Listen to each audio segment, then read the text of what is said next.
'Tis the season for everything pumpkin and spice, jack-o'-lanterns, and good old pumpkin pie. Illinois is king when it comes to pumpkins, and here with more insight with the University of Illinois Extension for Madison, Monroe, and St. Clair counties, it's commercial agricultural educator Nathan Johanning. Nathan, we appreciate you being with us this afternoon.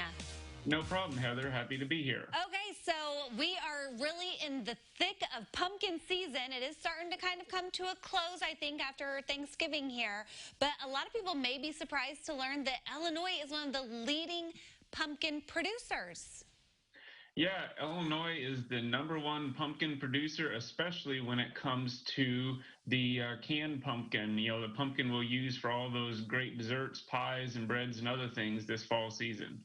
So then we're not the leading producer for the jack-o'-lanterns type pumpkins? We do also stay pretty high in jack-o'-lanterns. It bounces from year to year, but certainly overall pumpkin production, we are #1. So. Well, good. It's nice to be #1 at something fun like pumpkin production. Now, we mentioned, the difference between a jack-o'-lantern pumpkin and a pumpkin for like pumpkin pie or food that you actually eat. So what is the difference?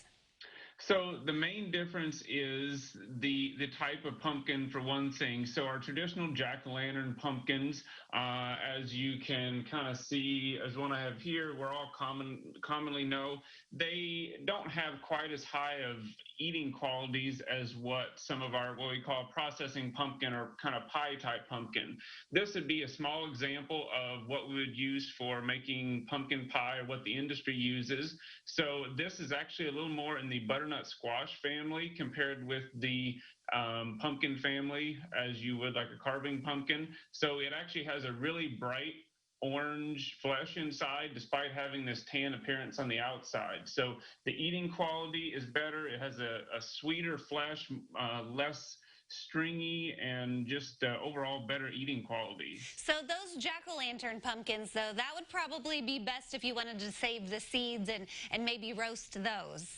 Sure, certainly jack-o'-lantern pumpkins can also be used for you can roast the seeds out of them after you've carved them. You can also, in some cases, some people do prefer using that to make their own pumpkin pie, and there's certainly nothing wrong with that. One thing I've learned in talking with a lot of consumers, especially those that do make their own pumpkin, is that there's a lot of regional preferences, especially as you go across the United States, on what type of pumpkin people like to use to make pies if they're doing it from scratch. So really, it's all a matter of your personal preferences and taste, but know that those tan ones are traditionally what you would find for canning, and also you would find those more commonly used, or what I would refer people to if you wanted to do it from scratch.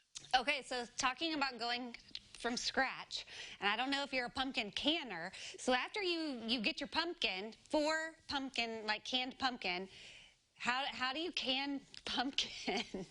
So I'll tell you, here's how I would do it roughly, as far as doing it if you were going to do it yourself. So if you had a pumpkin like one of these here, the easiest way to do it is to just cut it in half and take the seeds out of it. And from there, you can just put it in a face down in a like a cake pan or something, and just kind of roast it in the oven until the flesh gets soft, where you can stick it with a fork, and so that it's very soft, and then to scoop out the flesh, maybe run it through a food processor to get it nice and consistent, and then basically you have a puree that you could use for any of those recipes that call for pumpkin. Oh, very good. You shocked me there, Nathan. I wasn't ready for you to be prepared to tell me how to cook and can pumpkin. We're about out of time, but quickly, talk to me about how you guys there at the Extension help our pumpkin farmers. So my role, along with other colleagues of mine, we do research, outreach, and basically try to take research-based information that we have and be able to provide that to growers. We help them when they have issues with diseases or insects or other pests or things that might plague their fields or gardens and things like that. So that's where we come in to try to help farmers do a better job raising those crops. Well, it's great that farmers have a resource like you all there at the University of Illinois Extension, because we want to continue to dominate the pumpkin production industry. We sure do.